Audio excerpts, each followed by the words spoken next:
الحمد لله رب العالمين وبه استعين واشهد ان لا اله الا الله وحده لا شريك له واشهد ان محمدا عبده ورسوله اما بعد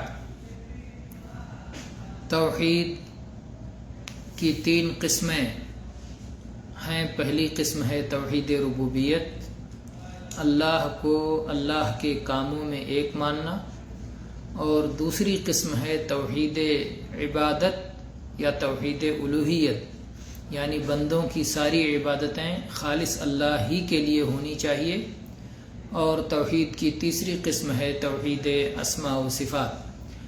توحید ربوبیت کے بارے میں گزشتہ درس میں بعض باتیں ہوئیں۔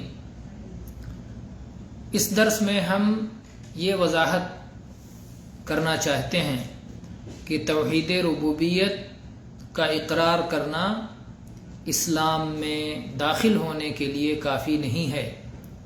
کوئی شخص اگر توحید ربوبیت کا اقرار کر لے، اللہ کے وجود کو تسلیم کر لے اور اللہ کے کاموں میں اللہ کو ایک مان لے، تو اس کی وجہ سے وہ مسلمان نہیں ہو جاتا، کیونکہ وہ مشرکین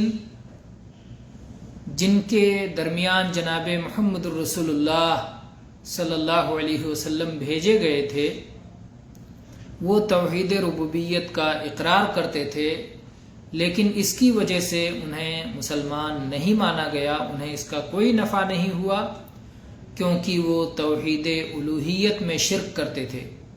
اللہ تعالیٰ کا جو حق ہے عبادت کا، وہ عبادت کا حق وہ غیر کو بھی دیا کرتے تھے، جیسے وہ اللہ کے سوا دوسروں سے دعائیں مانگتے تھے، دوسروں کے لیے ذبح کرتے تھے، دوسروں کے لیے فریاد کرتے تھے، جیسے فرشتوں کے لیے، اپنے بتوں کے لیے وغیرہ۔ اس سلسلے میں آئیے علامہ یمن امام مجتہد محمد بن اسماعیل صنعانی رحمہ اللہ کا یہ کلام پڑھتے ہیں، جو انہوں نے اپنی کتاب تطہیر الاعتقاد میں لکھا ہے۔ فرماتے ہیں الاصل الرابع، چوتھی بنیاد، ان المشرکین الذین بعث اللہ الرسل الیہم مقرون ان اللہ خالقهم ولئن سألتهم من خلقهم لیقولن اللہ۔ چوتھی بنیاد یہ ہے، عقیدے کی بنیادوں کا بیان کر رہے ہیں، اس میں چوتھی بنیاد یہ ہے کہ وہ مشرکین جن کی جانب اللہ تعالیٰ نے اپنے رسولوں کو بھیجا تھا، وہ اس بات کا اقرار کیا کرتے تھے، وہ اس بات کے معترف تھے کہ اللہ ہی ان کا پیدا کرنے والا ہے۔ چنانچہ سورہ زخرف کی آیت نمبر 87 میں اللہ تعالیٰ نے فرمایا وَلَئِن سَأَلْتَهُم مَّنْ خَلَقَهُمْ لَيَقُولُنَّ اللَّهُ۔ اگر ان مشرکوں سے پوچھو کہ انہیں کس نے پیدا کیا ہے، تو وہ کہیں گے ان کو اللہ ہی نے پیدا کیا ہے۔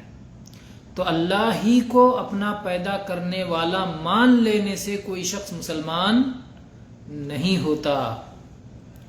آسمان و زمین کا خالق اللہ تعالیٰ کو مان لینے سے کوئی مسلمان نہیں ہوتا، یہ بھی کفار مانتے تھے۔ چنانچہ سورہ زخرف کی آیت نمبر 9 میں اللہ تعالیٰ نے فرمایا وَلَئِن سَأَلْتَهُم مَّنْ خَلَقَ السَّمَاوَاتِ وَالْأَرْضِ لَيَقُولُنَّ خَلَقَهُنَّ الْعَزِيزُ الْعَلِيمُ۔ اگر آپ ان سے دریافت کریں گے کہ آسمانوں اور زمینوں کو کس نے پیدا کیا ہے، تو ان کا جواب ہوگا کہ انہیں زبردست علم والے اللہ ہی نے پیدا کیا ہے۔ اسی طرح سے وہ یہ بات بھی مانتے تھے کہ اللہ تعالیٰ ہی رزاق ہے، اور وہی مردوں کو زندوں سے نکالتا ہے اور زندوں کو مردوں سے نکالتا ہے، اور آسمان و زمین کے تمام معاملات کی وہی تدبیر کرتا ہے، آنکھوں، کانوں اور دل کا وہی مالک ہے۔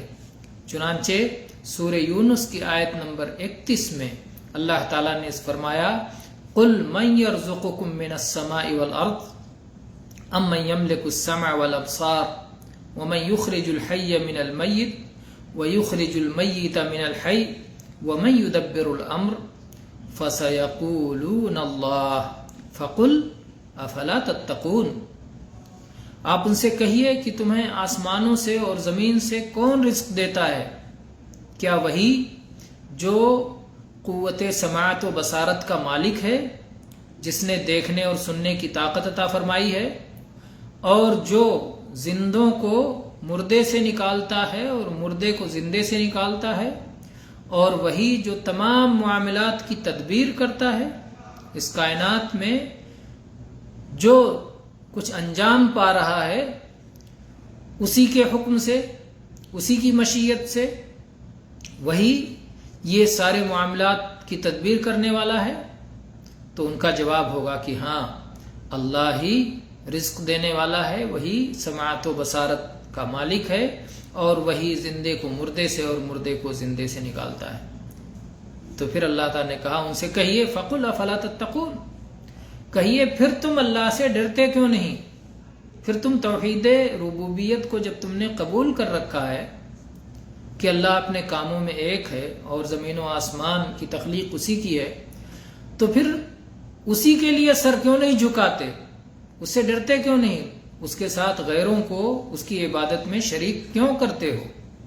اسی طرح سے سورہ مؤمنون کی آیت نمبر 84 سے لے کر 89 تک میں اللہ تعالیٰ نے فرمایا قُلْ لِمَنِ الْأَرْضُ وَمَنْ فِيهَا، ان سے پوچھئے کہ زمین کا مالک کون ہے، اور زمین میں جو لوگ ہیں، زمین میں جو کچھ ہے ان کا مالک کون ہے، ان کنتم تعلمون، اگر تمہیں اس کا علم ہے۔ سَيَقُولُونَ لِلَّهِ، ان کا جواب ہوگا کہ اس کا مالک تو اللہ ہے۔ قُلْ أَفَلَا تَذَكَّرُونَ، پھر ان سے کہیے کہ پھر تم نصیحت کیوں نہیں پکڑتے کہ جب زمین کا مالک اللہ ہے تو عبادت کے لیے صرف اسی کے آگے کیوں نہیں جھکتے، دوسروں کے آگے کیوں جھک جایا کرتے ہو؟ قُلْ مَنْ رَبُّ السَّمَاوَاتِ السَّبْعِ وَرَبُّ الْعَرْشِ الْعَظِيمِ، ان سے کہیے ساتوں آسمانوں کا مالک اور عرش عظیم کا مالک کون ہے؟ سَيَقُولُونَ لِلَّهِ، ان کا جواب ہوگا کہ اللہ ہی مالک ہے۔ قُلْ أَفَلَا تَتَّقُونَ، کہیے پھر اس کے عذاب سے بچنے کی فکر کیوں نہیں کرتے؟ قُلْ مَنْ بِيَدِهِ مَلَكُوتُ كُلِّ شَيْءٍ وَهُوَ يُجِيرُ وَلَا يُجَارُ عَلَيْهِ إِن كُنتُمْ تَعْلَمُونَ، ان سے کہیے کہ کون ہے جس کے ہاتھ میں تمام چیزوں کا اختیار ہے، تمام چیزوں کی بادشاہت ہے، اور وہ جسے چاہے پناہ دے اور اس کے خلاف کوئی کسی کو پناہ نہیں دے سکتا۔ اگر تمہیں علم ہے تو بتاؤ وہ کون ہے؟ سَيَقُولُونَ لِلَّهِ، وہ کہیں گے کہ وہ ہستی تو اللہ کی ہے، وہ ذات اللہ کی ہے جس کے ہاتھ میں زمین و آسمان کی سلطنت ہے۔ قُلْ فَأَنَّى تُسْحَرُونَ، کہیے تو پھر تم کہاں بھٹکے جا رہے ہو؟ ربوبیت کو مان کر الوہیت کیوں چھوڑ رہے ہو؟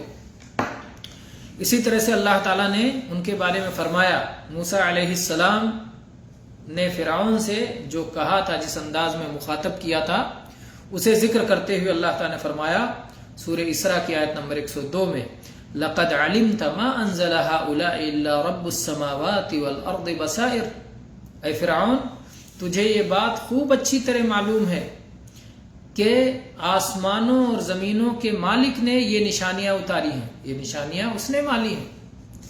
وہ فرعون گویا اپنے دل میں فرعون یہ بات مانتا تھا کہ موسیٰ علیہ السلام جو نشانیاں لے کے آئے ہیں اپنی صداقت اور سچائی کی، وہ نشانیاں اللہ تعالیٰ کی طرف سے ہیں، آسمان و زمین کے مالک کی طرف سے ہیں، اور لیکن وہ ظاہر میں اس کا اقرار نہیں کرتا تھا۔ اسی طرح سے ابلیس بھی توحید ربوبیت کا اقرار کرنے والا تھا۔ ابلیس نے کیا کہا؟ انی اخاف اللہ رب العالمین، میں تو رب العالمین سے ڈرتا ہوں۔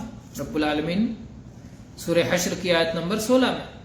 ایسے ہی اس نے کہا رب بما اغویتنی، کہ اللہ تو نے مجھے راہ راست سے بھٹکا دیا تو میں اب آدم کے بیٹوں کو بھی نہیں چھوڑوں گا۔ تو اللہ سے اس نے مخاطب کر کے کہا، وہ بھی ربوبیت کو مانتا تھا، رب بھی کہہ کر مخاطب کیا۔ وقال ربی فانظرنی، ابلیس نے کہا تھا اے میرے رب مجھے مہلت دے دے۔ تو توحید ربوبیت کو وہ بھی مانتا تھا، لیکن اللہ کا حکم اس نے نہیں مانا۔ توحید الوہیت جو اللہ کا حق ہے کہ اس کے حکم کی تابعداری کی جائے اور اس کے لیے سر جھکایا جائے اور اس کے حکموں کے آگے سر تسلیم خم کیا جائے، تو شیطان نے اس کا انکار کیا۔ تو اسی طرح سے ہر مشرک اس بات کا اقرار کرتا ہے کہ اللہ ہی اس کا خالق ہے، اللہ ہی آسمان و زمین کا خالق ہے، ان کا رب ہے، مالک ہے، ان کا رازق ہے، اور اسی لیے انبیاء کرام علیہم الصلاۃ والسلام اس بات کو ان کے خلاف حجت بنایا کرتے تھے، جیسا کہ سورہ نحل کی آیت نمبر 17 میں ہے۔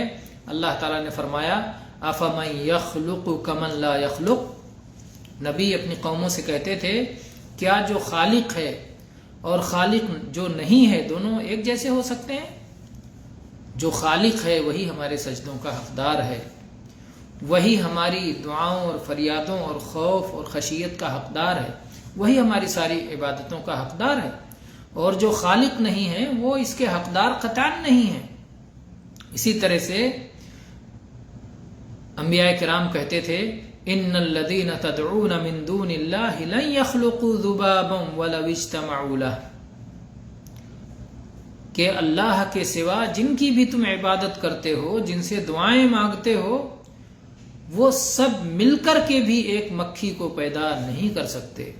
تو وہ ہستی، وہ ذات، وہ اللہ جو خالق ہے، جو پیدا کرنے والا ہے، وہی ہماری عبادتوں کا حقدار ہے۔ تو اللہ کو خالق مان لینے سے، رازق مان لینے سے کوئی آدمی مسلمان نہیں ہوتا جب تک کہ اپنی ساری عبادتوں کو اس کے لیے خالص نہ کرے۔ تو جو مشرکین تھے وہ توحید ربوبیت کا اقرار کرتے تھے، اس کا انکار نہیں کرتے تھے، وہ توحید الوہیت اور توحید عبادت کا انکار کرتے تھے، کہ جبکہ توحید ربوبیت کا اقرار توحید الوہیت کے اقرار کو مستلزم ہے۔ اگر اللہ کو رب مانا ہے تو اس کو معبود بھی ماننا چاہیے۔ آج انہی پر اکتفا کرتے ہیں، اور انشاءاللہ بقیہ باتیں اگلے درس میں ہوں گی۔ واللہ تعالی اعلم، والحمد للہ رب العالمین، وصلی اللہ علی نبینا وسلم۔